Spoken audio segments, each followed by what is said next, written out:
Hello and welcome to this video course on how to generate micro-targeted leads with a survey funnel. This is video number 1, which is the introduction and getting started. Now, first things first, before we get started, I want to make sure that you are in the right mindset. The goal here is to get leads, obviously, but before you can do any of that, I really want you to pause for just a minute and put your own thoughts aside. Now, what do I mean by that? Instead, I want you to put yourself in your prospect's shoes. They all have very different reasons from buying from you. So your goal at the end of the day is to try to understand what they are. Can you do that? So go ahead and pause right now and get into that mindset. Now what I want to do is give you a quick overview of what's inside this video course. Video number 1 is the introduction, obviously. Video number 2 is listening versus speaking. So in this video, we're going to talk about a specific sales strategy that you're going to be using in this survey funnel and how it's going to be impactful in helping you get the right data so that you can convert more sales. Video number 3, we're going to talk about your end goal. Video number 4, we're going to talk about your product and service. Video number 5, we're going to talk about the buyer that fits, or in other words, trying to figure out the buyer that will fit your end goal, that will want your product and service. Video number 6, we'll talk about the typical day of a buyer. Now, the reason why we need to understand this is to get in a better frame of mind of what your buyer is thinking. The more you can do with that, the more that you'll be able to convert them. And of course, video number 7, we're going to talk about the survey form, and we're going to map it all out in video number 8. And of course, there is a video number 9, and we'll basically take everything that you've learned, everything we mapped out in the mind map in video number 8, and we'll begin to implement what we discuss so that you can begin to segment your buyers, so that you will ultimately speak to them based upon their own needs. Now, in terms of getting started, you don't really need a whole lot. You just need to have your product and service. You need to have a basic understanding of your customers. If you don't really understand them to the T and all the way down to the detail, we're going to get at that in this course. You're going to need to have access to a form builder, and we will suggest 2 form builders that we have found very useful. And of course, you'll need an email autoresponder system. And last but not least, you will need a mind map flowchart system or a piece of paper. We recommend lucidchart.com.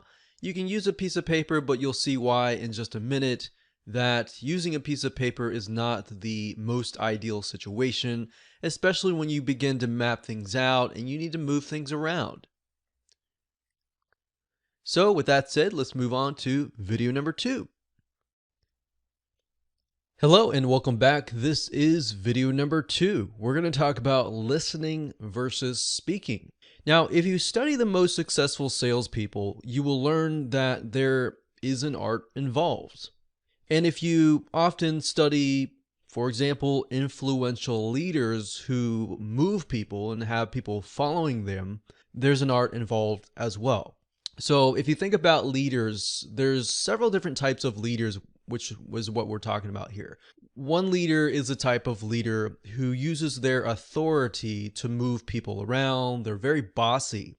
But then you have the other type of leader who gains trust from people, and people are willing to move because they trust that leader, and they're using their influence rather than their authority. So that's the type of leader that we're talking about here. If you study counselors and their ability to help people pinpoint roadblocks and get them to the point of healing fast, you will also see this art in action. It's the art of listening, not speaking, but listening. Now, this is often very tough because in our society that is constantly talking, we're used to people speaking, and we're used to telling people why did they need this or why they need that or whatever. Especially if your personality type is extroverted. Now, if you're an introvert, you often have somewhat of an advantage here because you're constantly listening internally and you're waiting before you're speaking. So you're a little bit of ahead of the curve here. So what I'm trying to get at here is that in terms of the survey funnel, we will be listening. So regardless, whatever your personality type, doesn't matter. Regardless, the point is there's a time to listen and there's a time to speak. When it comes to survey funnels, listening is crucial, and you'll see in just a minute why that is the case. When you first gather the data, you're trying to understand the needs of your prospect. So you need to clearly pinpoint what makes them buy. Now, if you were in speaking mode, you would assume people had specific needs, and based on those assumptions, you would create your funnel. Now, bear in mind that that is a dangerous situation to be in, because a lot of times we really don't know what our prospects and our buyers are really thinking. And a lot of times they don't even know either. But it's a matter of asking them questions, getting the right data, and then essentially figuring out based on that data what they want. So hopefully that makes sense, listening versus speaking. So if you think about a counselor, a lot of times they'll sit in a room and they'll listen to what you have to say. Now, they'll ask the right questions, but they will get you to answer. And a lot of times, a lot of people will say, why am I paying for a counselor? Why am I paying to go to somebody for them just to listen? Well, the reality is that it's not just that. They are asking the correct questions, which in this case, as a survey funnel, you'll be asking the right questions. And we'll give you some example of questions that you can ask. And what that does is it helps the person figure out essentially why they need something, what is the source of their pain, what is essentially that looks like. And that's what we're trying to do in this case. So you could think of it as a survey funnel, you could think of it as essentially a counseling funnel, but that's the goal. Is at the end of the day, if you help somebody figure out what is blocking them, why they do what they do, they will be forever grateful to you, and they'll eventually buy your products, if that makes sense. So if you sit down with 3 or more prospects, so let's say you're having a counseling session and you sit with 3 of them one-on-one and you ask them the same questions, you will often find that there are very different reasons why they are interested in your product. And in just a minute, I'm going to use some examples and to reveal to you how that works. So through this discovery process, you're going to be learning things that you've never heard before, things that you assumed were true, but it was totally the opposite. Now, oftentimes you'd even have ideas, like I said, assumptions, which are entirely wrong. Assumptions are very, very dangerous because that can get you into thinking that people like something, that you know better. And just because you know the product and service really well, we found over the years that most people that have products and services don't even realize what the main reason why people buy. They think they know, even a lot of salespeople, they think they know, but they don't. That's why jumping ahead and assuming why people buy is ineffective. And that is why we call that speaking before listening. So you're jumping ahead, you're speaking for the person, assuming that you know what's in their mind, instead of sitting down and listening. So I wanted you to understand that concept because it's a very opposite thinking in our society. So hence listening before speaking is crucial in this case. Now, to put things into perspective, imagine if you stick to your assumptions, you speak without listening first, you'll create a whole funnel, you'll spend months, 2 months, 3 months setting up that funnel, mind mapping it out, and then you wonder, why is no one buying? It's frustrating, right? You spend all that time and then you realize that nobody is buying. So this is a typical mistake, and we don't want you to make an ineffective funnel either. So how does this look in practical terms? Well, you could sit down with 3 or more prospects and ask them these questions that we're about to share with you in the future videos. So we're not going to talk about all the questions in this video. We're just going to talk about them in the future videos. Or you can simply create a survey for the purpose of gathering data and market research. So you initially create the survey, you gather the data, and based on that, then you create another survey or quiz or whatever to get them through your funnel. So it's a two-part process. So keep in mind that this is not to be confused, like I said, with the survey that you're going to be using later in the actual funnel to essentially qualify the prospect to become a lead. That's not what we're going to talk about. We're talking about right now gathering the right data, either through surveys or through sitting down on a one-on-one, essentially counseling session with your prospect. So it is first and foremost to listen and get the right data. Now, in order to create the survey form, there are plenty of survey web applications out there for you to use. And some of those include surveymonkey.com and wufoo.com. And we'll tell you why we chose these later down the road. There's a reason why we're not utilizing all the web survey forms out there, and that's because we're going to be using conditional rules. Now, doesn't make sense right now. It's okay. We're going to talk about that later down the road. All right. So let's move on to video number 3. Hello, welcome back. This is video number 3, and we're going to talk about your end goal, or in other words, your objective. So how your funnel will look like really depends on this piece of the puzzle, because if you're trying to generate leads or you're trying to generate sales, that really can differentiate. So in other words, if you don't know your objective, then your funnel really won't convert well. Now, in terms of this survey strategy, it really is determined by what you're trying to achieve. You can start by answering this question: are you trying to sell a product or a service? Or are you merely trying to generate leads? So perhaps you want to do your market research right so that you can understand the multiple reasons why somebody would use your product and your service.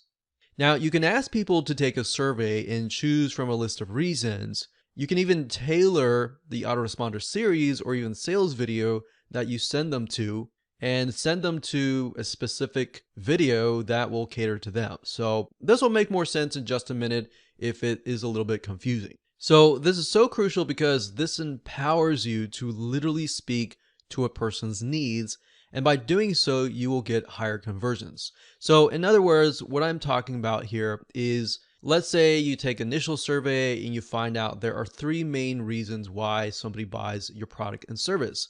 So you take those 3 main reasons, you create a different survey or a quiz, whatever, and you have them go through them. And if they choose one of those 3 reasons, then you send them to a different location. Does that make sense? So let's say, for example, they have choices 1, 2, and 3. If they choose number 1, they get sent to a different email autoresponder and a different video sales letter that talks about that specific need. And let's say, for example, that they choose number 3, then they get sent to a totally different sales letter or sales video and a different email autoresponder series that is tailored to that specific need. So hopefully that makes a little bit more sense, but we're going to give you practical examples so that it definitely makes more sense. So for example, if you were to sell a security product, you could be selling to a father, a single woman, or an elderly couple. Now, if you approach the situation generically, you would usually sell it as a security product to promote one's family. Now, as this example is going to show you why, if you're going to speak to all 3 of those types of people the same way, it's actually going to not be as impactful. So believe it or not, these 3 types of people would have completely different needs. For example, the father is going to be concerned about his family, whereas the single woman, she doesn't really have a family, it's just her. She might have some pets or dogs or cats or bunnies or whatever, but the single woman may be concerned about her safety and her pet's safety. Then you have the elderly couple who have totally different needs as well. Now, by speaking to them as if they were individuals, thoughtfully considering that each of them have very specific needs, your conversion rate will skyrocket, right? Because if you're talking to the father, you're saying, hey, if you're a father, blah, blah, blah, or hey, if you're a single woman, or hey, if you're an elderly couple, they're going to resonate with that, right? So are you trying to qualify a lead before they are approved into your service. Because when it comes to offering a service, you want to figure out if the prospect is the best fit for you and vice versa. That's why I ask you, are you trying to sell a product or a service? Because they can be slightly different, as you'll see in just a minute. So having run services before, it becomes much of a headache if you attract the wrong customer base. So that's why you, in certain respects, you need to qualify them based on your data.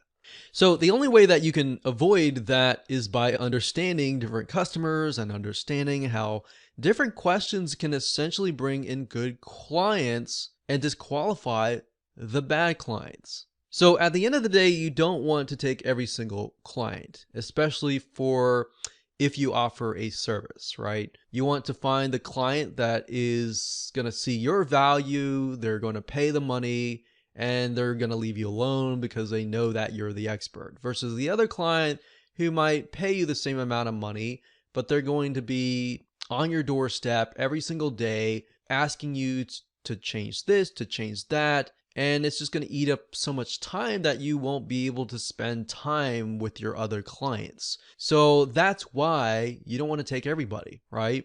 So the reason being is some clients are just nightmare situations. You know, we've had clients before where we offer services and what should have taken a week ended up taking a whole 4 months. And then we have other clients, on the other hand, that it should have taken a month and it was really done within a few weeks and the client was super happy. So hindsight 2020, you look at it and you think, I would rather have the second client. So hopefully this gives you an idea of what your objective will look like.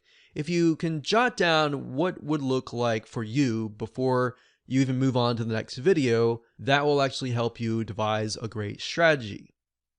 So let's move on to video number 4. Hello and welcome to video number 4. We're going to talk about your product and your service. So now that you understand your objective, it's time to bring things into the light and understand your buyer and how it relates to the product in a much better way. So it's quite obvious that you should know what you're selling. But I want you to complete an exercise and I'll give you some examples to follow along. So what I want you to do right now is to take out a pen and paper and start writing things down. If you don't like pen and paper, you can also pull out your iPhone or your smartphone as well. Now, ideally, it'd be better if you sit down with a prospect and do this. And if you can't, try to get them on the phone and even pay them money. Say, hey, I'll pay you X amount of money just to sit down with you and talk with you. And list out 4 different needs or pain points that your product and service solves. In other words, what could your potential buyer lose by not buying your product and service? Let's take, for example, the security product from earlier. So if we write down the 4 different needs or pain points that a security product in general would solve, we would know number 1, it would solve that anxiety and that fear and that concern about the family at night. Concern about pets when they're away. Concern about family when they are on a trip or anyone that's away. Concerned about the house when they are away. So those are just 4 of the pain points that everybody most likely feels. Now, some people won't have pets, some people won't have children. So that's why we try to cover as much as possible. Now, bear in mind that these 4 are merely scratching the surface. I could go on and list 10 or even 20 if we wanted to. And I advise you, if you can list more, then great. But the goal of this exercise is to merely get your brain jogging so that we're going to keep it with a lower number. But if you can do more, great, do more.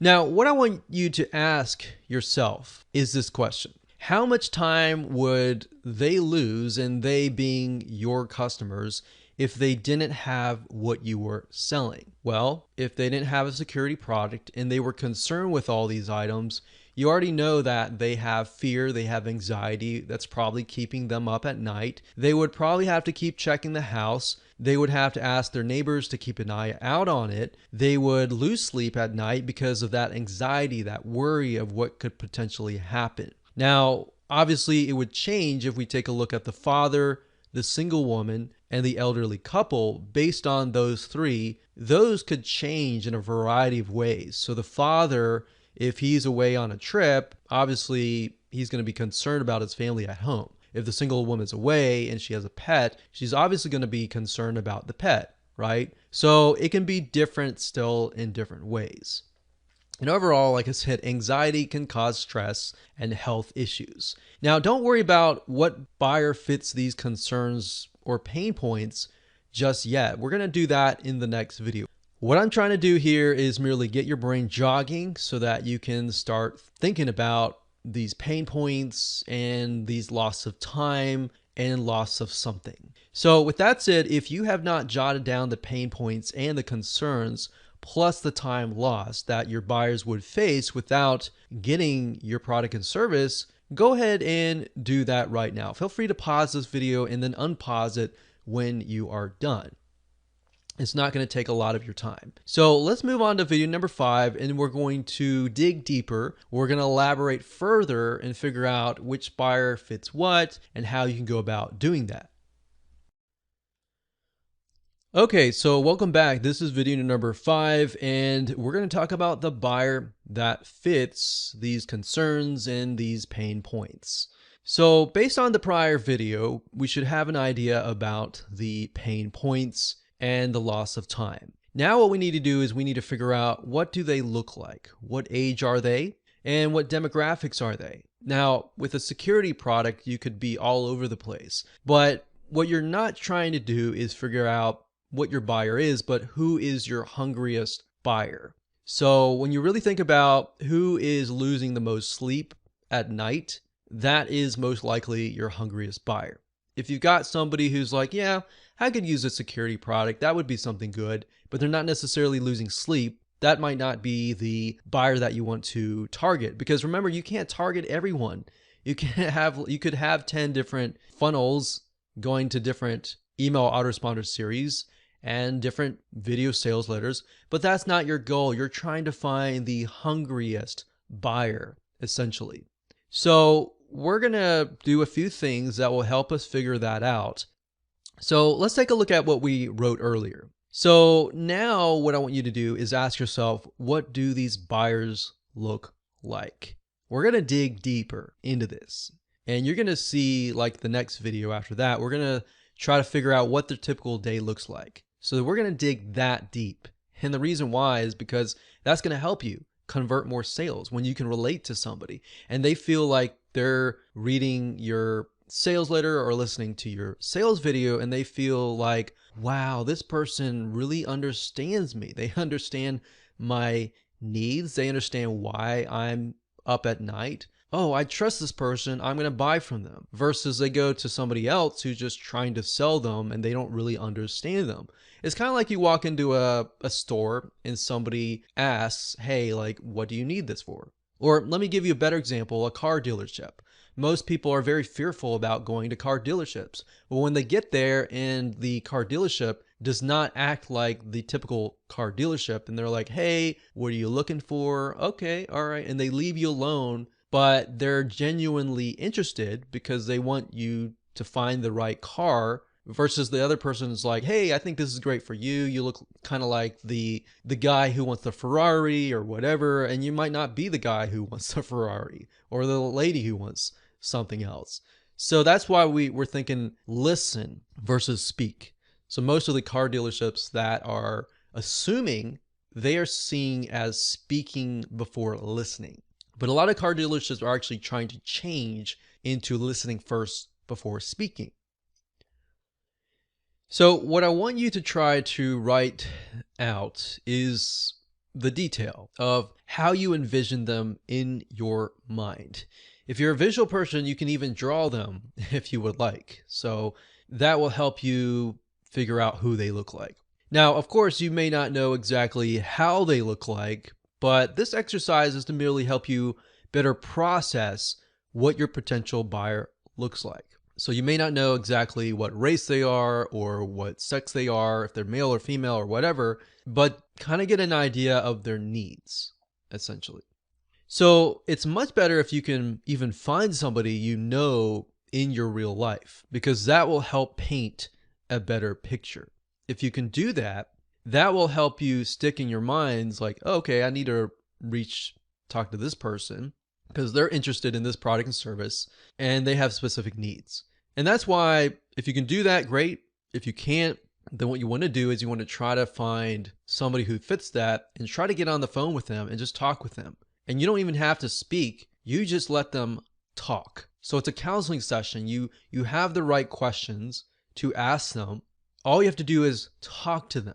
And most likely, if somebody is very passionate about a specific subject matter, they're going to talk and talk and talk for literally several hours. And guess what? They're going to walk away and they're going to feel like, wow, I was able to process through what is in my mind. But not only that, I'm getting paid for it. So if you sit down with somebody and you pay them whatever amount of money that you think is valuable, $10, $20, $30, $50, or $100, whatever you think is valuable for them, and get a genuine response from them, then that's going to help you down the road. Now, let's do a further analysis by doing some basic demographic research with a free Facebook ad tool. So obviously, in order to use this tool, you will need to have a Facebook account. But this is an amazing tool that will reveal some information that is the data that you need in the marketplace, such as who they are, what sex they are, where they're located, what they're earning, and all of that. Okay, so we're going to be using a tool called Facebook Audience Insights. Now, the URL I've noticed is a little different. Sometimes it's business.facebook.com, and then sometimes it's facebook.com. So I can say the best way to get there is simply by logging into your Facebook account, looking for the Facebook Ads Manager, go there, and up at the top, if you click that button that says Ads Manager, you're going to see an option that says Business Settings, Ads Manager, Audience Insights, and Audiences. Now, if you're still not able to get there, you can also go to google.com and type in Facebook Audience Insights. And it really depends on where you're located, that URL can change. So you want to go to Audience Insights. This is basically a tool that Facebook gives you for free that you can use. And it allows you to see a micro data of people who are highly interested in specific topics, people who are highly interested in pages that you might be connected to, and all that. So the easiest way to use this tool is not using any of these first, but by entering the interest. So let's switch to something else, because I did a search earlier on home security and I wasn't getting a lot of traction. So let's do a search on home automation and see what we get.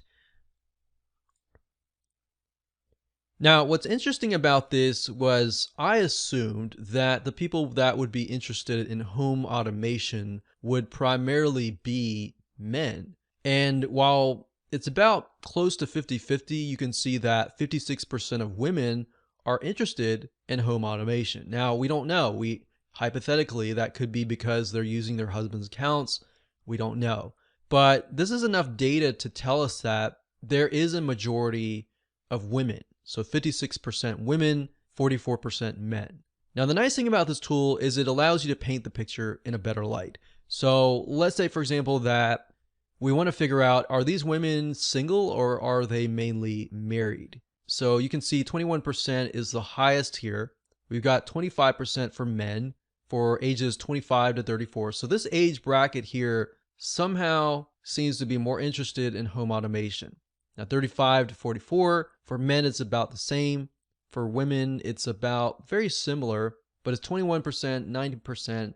But this bracket here, age 25 all the way to 54, they seem to be highly interested in home automation. Now we can see that the older it gets, 55 to about 65, they're not as interested. In 18 to 24, they're not as interested. So that gives us an idea of who we can target, but we want to get an idea of what their likes are, what their dislikes are, what their lifestyle is, and begin to kind of paint a picture of who they look like. And that's why in a minute, as you can see here, my assumption that it was a men, but it was reality, it was mainly women. And that's interesting because that shows you that my assumption was incorrect. That's why assumptions are so dangerous, because imagine if you were built to build a whole sales funnel based on your assumptions and what you saw, because you're thinking, okay, I own this product and service, so I must know the demographics, but in reality, it's the opposite. So what's nice about Facebook Audience Insights is if you click on one of these, so we'll click on 25 to 34, and this is merely focusing on the women. So 500 to 600,000 monthly active people. We can scroll down and we can see that most of them are married. A lot of them are single, but most of them are married. A lot of them have college degrees. A lot of them are into healthcare and medical services, personal care and home services, education and libraries, legal services. So not necessarily technical, but they are very highly into healthcare. So we don't know exactly why until we actually go to the pages that they like and look at that. So we can see business and finance, that's sort of techie. But let's scroll back up and look at the page likes.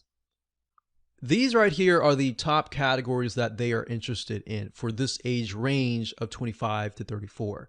So we can see exactly what they're interested in: clothing stores, jewelry, cosmetics, baby goods, IKEA. So it looks like they're interested in a lot of baby goods. So what we saw earlier was that a lot of them were married at this age, or maybe beginning their life of being married and having a family. So we can see the page likes. You can even go to these pages and see how they interact with each other. We can go to location to get an idea of where they're located. So we can see North Carolina, South Carolina, Florida, Alabama, Arizona, Arkansas.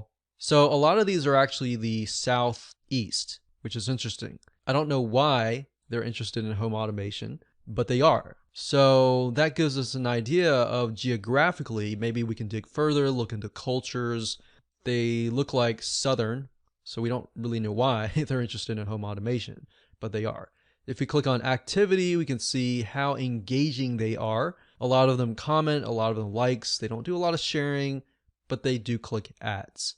A lot of them are using desktops or iPhones or Android. So they're using a lot of smartphones and they're using desktop computers. So that gives us an idea of who we're dealing with. If we go back to demographics, the nice thing about this is you can paint a picture for this particular demographic, but if you wanted to move on to, let's say, men ages 35 to 44, we click that with our mouse, and Facebook is going to give the data for that particular segment. So if we scroll down, we can see a lot of them are married. A lot of them have college degrees. There's IT, technical services, mathematics, engineering, veterans. So that's interesting because a lot of these men are having jobs that are highly technical. And that makes sense. They are into home automation because they're highly technical. So looking at the women, however, on the other hand, a lot of them are healthcare. So digging further into that and trying to figure that out would be beneficial to you. So maybe even finding somebody who's that age, who's into healthcare, maybe a nurse or something like that, and sit down and talk with them, and they're interested in home automation. That will give you a better idea of who you're dealing with. So like I said earlier, you're not trying to target everybody and all the buyers out there. You're trying to target a specific segment of people who are very, very interested and highly hungry in terms of a buyer. So that's how to use Facebook Audience Insights to gather even more data and more information about your buyer. What I want to do now is dig further and deeper into their typical day. Welcome back. This is video number 6. We're going to talk about the typical day. So in this video, you will look at the buyers that we previously looked at and gain insights into their typical day. Now, essentially what we're trying to do is we're trying to understand what is going on in their minds. The more you can understand their typical day, what happens when they wake up, what happens at lunchtime, when they go to work, maybe they're taking care of their babies, maybe they're doing errands, and then they get home. What do they face during the day? In doing so, you're going to basically open up a realization of what their frustrations are, what their pain points are, what makes them happy, what makes them sad. And in order to do that, we need to better understand what their typical day looks like. Now, of course, a typical day for one person is going to be drastically different from another person. So the goal here is you don't necessarily have to get perfect. It's just to get a general view of a specific demographic, if that makes sense. So let's take a closer look and break things down. So I often find that the easiest way to find a typical day for a specific person, specific age, specific sex, a specific lifestyle is simply by going to google.com and typing in typical day for whatever you're looking for. So if we're looking for an elderly couple, we could say a typical day for an elderly couple. Sometimes you have right off the bat, people are talking about it. Or you can just simply, in this case, since it's elderly couples, we could simply go to the websites where elderly couples hang out and see if we can find somebody maybe in a forum who is actually talking about their typical day. So if we scroll down here, it says what retirees do all day, right? You could even type that in, what young married couples do all day, or what fathers of big families do all day. So let's scroll up here. So opening up that, this one is how is the day-to-day life of an elderly couple in the Western Hemisphere? Or what is a day like in the life of a really old person like 70 plus? So Quora.com is a really good place to find questions and answers. So you can go to Quora.com and let's just load one of these up. So it says, what is a day like in a life of a really old person? So we scroll down, it says my dad is 92, he has outlived his wife who has died, blah, blah, blah, blah, blah, blah. And what I recommend that you do is just read through this and try to get a better understanding of your audience. And not just read one or two or three, but try to read as many as you can, maybe from Quora.com. And then the next thing to do is go to actual forums and figure out what they are talking about. So that way you get it from the perspective of maybe their kids or somebody else's perspective, and then you get their perspective from themselves as well. So then you can kind of measure the two and compare the two and figure out what are similarities. So it says here, what do retirees do all day? It says they relax, they watch TV, they sleep, they do household chores, they eat and drink and work and shop and volunteer and so forth. Now, what I recommend that you do is you take a notepad and you just jot down what is actually happening. So when do they wake up? So when do they start their day?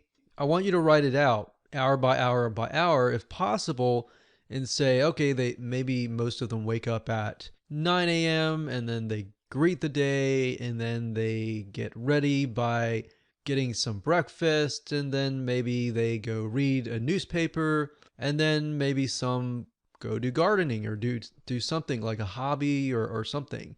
Write down the hour by hour because believe it or not, that will actually help you understand what their frustrations are and how much time do they actually have during the day to take a survey and when and all that. So that's what I recommend that you do. Don't focus on this way too much. Just have fun.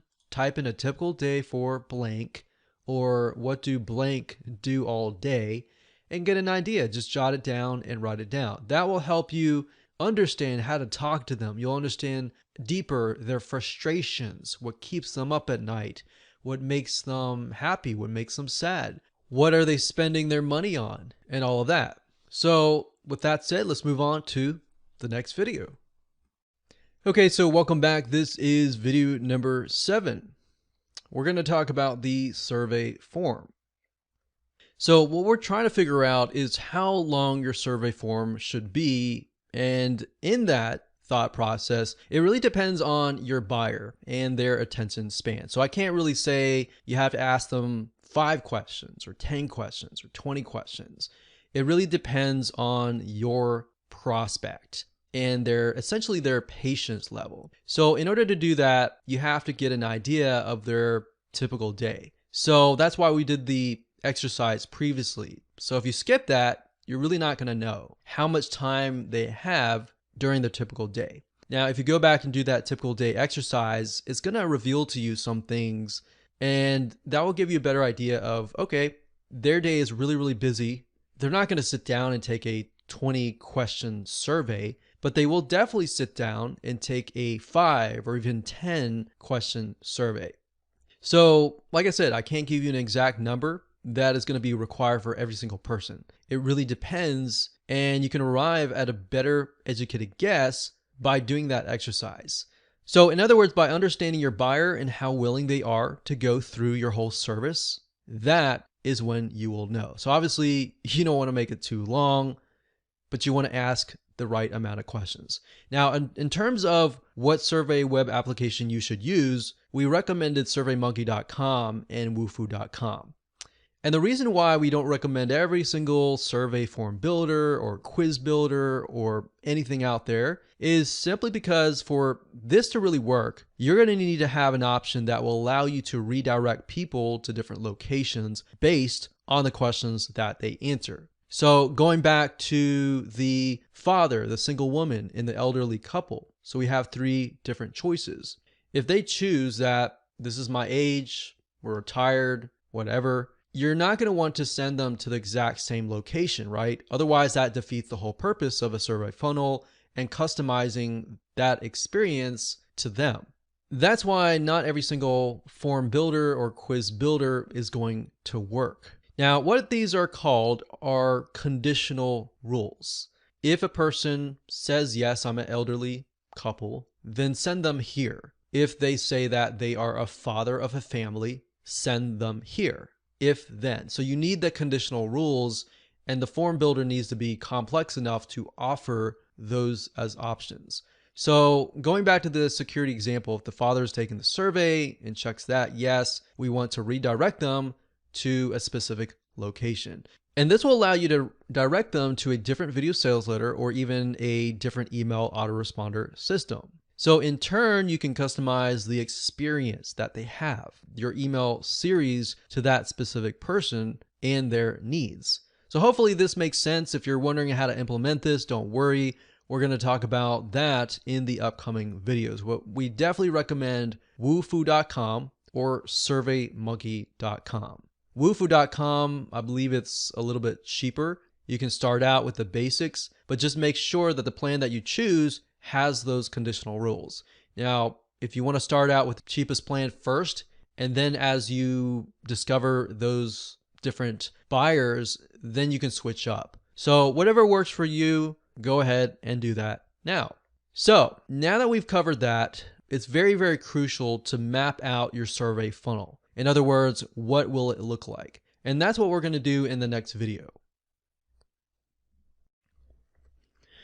This is video number 8, and we're going to map things out via the mind map. Now, here comes the exciting part. So we pretty much went through a lot of information. We gathered a lot of data. And now in this video, we're going to map out your whole funnel. Now, it's great to visually map things out via a flowchart system or a mind mapping software, simply because when it comes time to implement everything without a mind map or a flowchart, it's guaranteed that you're going to get lost along the way. So in our experience, having successfully implemented hundreds of funnels, we can vet that a mind map helps to understand where you are in the process. Because a lot of times when the going gets tough, you're going to quit unless you know exactly where you are in the step-by-step planning process. Now, bear in mind that this is not going to be the final funnel system. You can always go back and forth and change it however you wish. That's why we don't really recommend a pen and paper. We recommend that you utilize a tool on your computer that allows you to drag and drop the blocks around. And that way you can move things around, because if you're dealing with pen and paper, it's going to get really messy. You're going to have to redo it. And yeah, it's cheaper. It's just going to be very chaotic. and we want the easiest way for you. So with that said, let's jump on in. Let's go to the mind mapping software and let's build out the survey funnel. Okay, so like I said, I am using a site called lucidchart.com. That's L-U-C-I-D chart.com. This site is great and I highly recommend it if you can. It's not too expensive. There's a very small monthly fee, but I think it's about $2 to $4 max per month, and it's really worthwhile at the end of the day. So let's walk through kind of what we talked about earlier in the previous videos. But basically, first off, we need to gather data, right? So we'll just use this block as the gather data block. So we need to gather information about the prospect's different needs. So this could be a separate survey. Well, we'll do this. We'll do gather information, and this is how we're going to do it. We can either take a survey,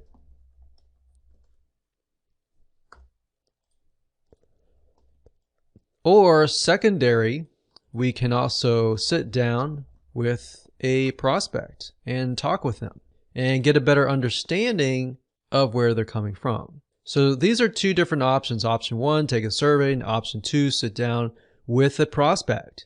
Once we've talked to several prospects and you've gathered enough data for your survey and you're ready to go, and you've compiled kind of a list of different needs like what we talked about earlier, then we can move on to the actual funnel.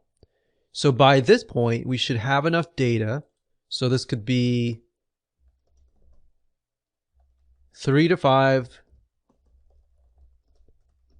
different prospect buyers. So I think for simplicity's sake, let's just do 3.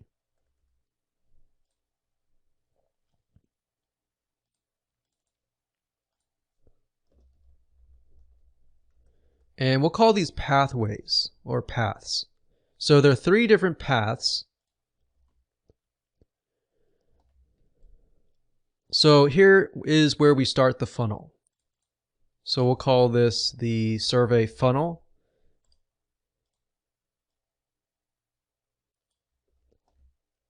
And there are going to be 3 different paths. So I'll put this one here. So 1, 2, and 3. So do path 1, path 2, and path 3. And let's actually name these. So let's go back to the few videos that we discussed about security. And remember, we discussed there was the father, there was the single woman, and the elderly couple.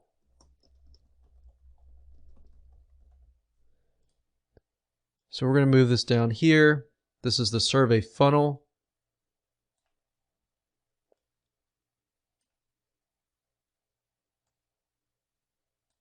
And there we go. So 1, 2, and 3. Now this is going to be the actual survey. The survey. So when people come here, this is the survey. They fill it out. And based upon these choices that the answers that they give, they are either sent to path 1, path 2, or path 3. Now from this, I'm going to delete this here just to clean it up. Let's say they go to path 1. So perhaps what we find out during the process of gathering data is that the father barely has any time. So we create a video sales letter and we minimize it down to 15 minutes or even 10 minutes. And perhaps we find the same thing for the single woman or the married woman who's really busy. But then we find during our research that we found that the elderly couple, they have more time on their hands, but at the same time, they take more convincing and they're maybe reluctant or skeptical to technology. So maybe they require, in this case, a 30-minute video sales letter to really convince them. So then we can make the offer, or maybe we make the offer here.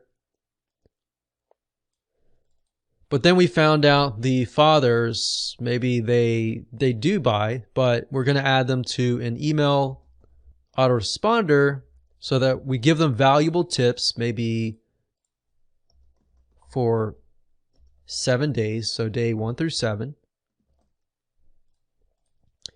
And maybe we find the very similar for the women, but we find for the elderly couple, we find that they require more selling, more pre-selling. So the email autoresponder ends up being 14 days. So you can imagine here, if you sent everyone here and then sent everyone to one pathway essentially, then your conversions would drop, right? But if you send them here, and you send them here, and they send them here, and they fit this very, very well, then guess what? You are going to convert them at a faster and higher rate. So at this point in time, realistically, the survey, in order to implement it, we need to use a wufoo.com form. And these are going to be conditional rules.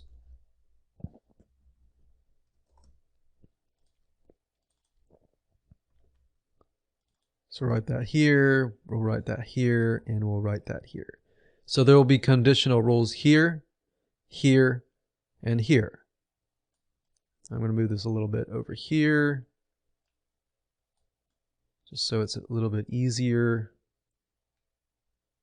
And I don't know if you noticed this, but as I'm moving it, it locks into place. And I like that about Lucidchart is it makes it really easy and organized. And we can name this. Click OK.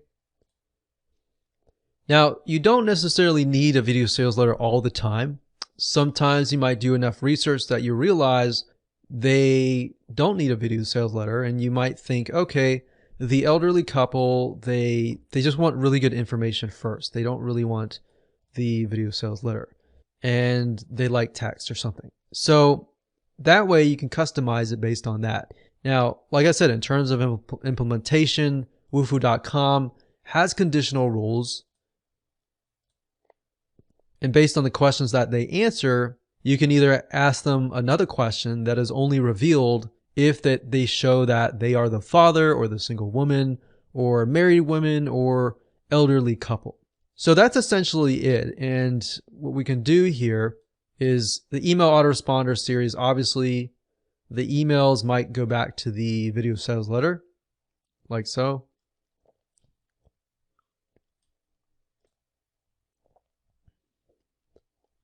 So let's break this down real quick. So the survey's here, they fill it out, the conditional rules are sent here, and based on the answers that they give, they either get answered more questions or they get sent to a video sales letter, but then after that they get added to an email list, and perhaps over here they have to fill in their email, and if they get over here, they get automatically added to the email autoresponder series over here. And then they receive an email from day 1, day 2, day 3, day 4, day 5, day 6, and day 7. So since there are 7 days. And the email autoresponder series will then, of course, sell and redirect them back to the video sales letter. So hopefully that makes sense. That's actually very, very simplified and not very complex. But as you're going along and you're implementing things, that way you know, okay, I'm at the conditional rules, or I'm working on the video sales letter. I'm almost done. All I need to do is get here. So in certain respects, it's a motivational factor as well to help motivate you to complete the actual funnel. Congratulations, you've reached video number 9, which is the implementation to segmentation. So this is the end of the video course, and now what we need to do is take everything that you learn up until this point, what we mapped out in the previous video, and begin to get an idea of how to set things up. We're not going to show every single detail, but we're going to show you the process of what you need to do to set things up. We'll show you the form in action, how to set that up, how to set up conditional rules so that you can direct people to different places. And we'll show you what email autoresponders to use. We won't get in super detail with that because it's super easy to set up. But as far as setting up the form, we'll show you how to do that. And that's the crucial process. There's a lot of videos out there on how to set up the email autoresponder systems. Even the businesses that are selling access to their systems have a lot of information on that. So with that said, let's jump right in and do that right now. Okay, so Wufoo.com is actually owned by SurveyMonkey.com, but we're using Wufoo here. And if you go here, you create a new forum, you should see this page. Now, by default, you can edit the forum settings, and that simply allows you to change the design, the alignment, and the forum name and all that.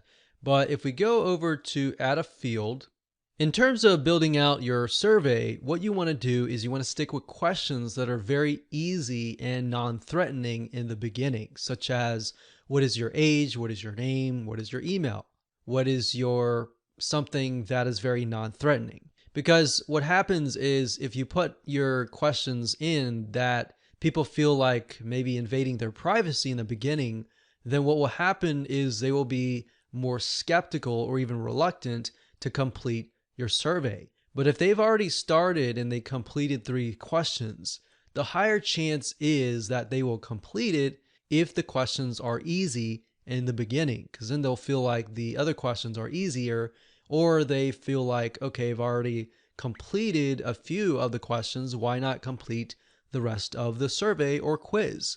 So psychologically, that is what is going on in their minds. So let's just enter here name and then email.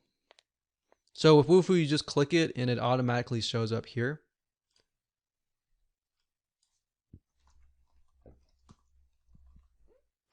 And we'll click save. Continue editing this form. And so we got the name, we got the email, we could do multiple choice. So you could even do essentially what we call camouflage questions to make it fun and interesting, such as what is your favorite color? First choice, second choice, third choice. And then you can get into the nitty-gritty, such as multiple choice. What is most important to you? We can add another one that says maybe what is your age? What is your age? So we could have 25 to 34. We could have 35 to 44 based on what we saw earlier, 45 to 55. And we can see what's most important to you. Security, home security. We could say car security.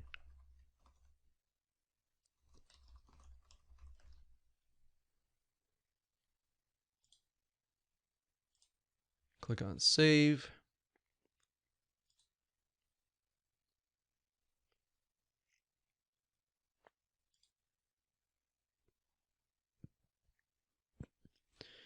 Now, here's where it gets interesting. Based on what they enter here, we could actually bring them to a different location. So if we select the field and we scroll down, we click on add branch and logic. So it says you can redirect people. So let's go back over here. Just select this here, scroll. It says redirect people to different pages or fields based on their responses. And that's what you want, right? So going back over here, we can create a field rule and we can say if age is 25 to 35, then do what? Show, we could either show something else like another question, based on what they choose. And that will allow you to customize the survey as well. So we could do that. So we could say show name or show what is your favorite color or something else. So that's for showing the field rules. We have page rules, which allow you to redirect them to a certain page. So you can create a page rule if their age is that, skip to a specific page. So you could have different pages. You could have pages just for the fathers, for the single women or the married women or the elderly couples. And on those pages, you could have an opt-in form where they fill it out. Or you could send them to a page which has a video on it. And then, of course, we have form rules. We can create a form rule and say if the age is a certain age, you can redirect them to a website. So page rules is mainly within the form itself, but if you were to redirect them to a totally different website, you can do that here. So you could have this linking to a video sales letter, right? Or this linking to an opt-in form. Or you can have them show a message. But that's why you need to use wufoo.com, because a lot of survey builders don't really allow this. All they do is allow you to build a form, and that's it. Now, what does this look like in practical terms? So we've gotten this far in terms of showing you how to build a form and using form rules to redirect them to a page. So if we refer back to the mind map that we talked about earlier, we had the survey form. They had 3 pathways, and one pathway was going to the video sales letter. So all you would do is link this to the video sales letter. And the video sales letter would be located on a landing page where you're using something like ClickFunnels, Lead Pages, or a page builder that is hosting your video sales letter. And from there, you would redirect them from the video sales letter. Either they can buy on the video sales letter, or you direct them from there to an opt-in form. You see what I'm saying? So you're really using just the form builder, wufoo.com, to essentially redirect them to the 3 pathways. And from those 3 pathways, you would utilize web applications such as ClickFunnels, Lead Pages, and other page builders, which will allow you to host a video sales letter and the email autoresponder series and get them on your list. And then you'll need to integrate with email autoresponder systems such as getresponse.com or activecampaign.com. Another one is entreport.com, which is good. We've got aweber.com and others. So like I said, you're using this to redirect people over to Lead Pages or ClickFunnels, which then you can grab their email, add them to your email list, and then after that, you show them the video sales letter. And then, of course, based on the autoresponder, you can email them throughout 1 day to 7 days or 1 day to 14 days, depending on what you've mapped out. And that's how you implement everything. In this way, you've essentially segmented different people dependent on their different needs.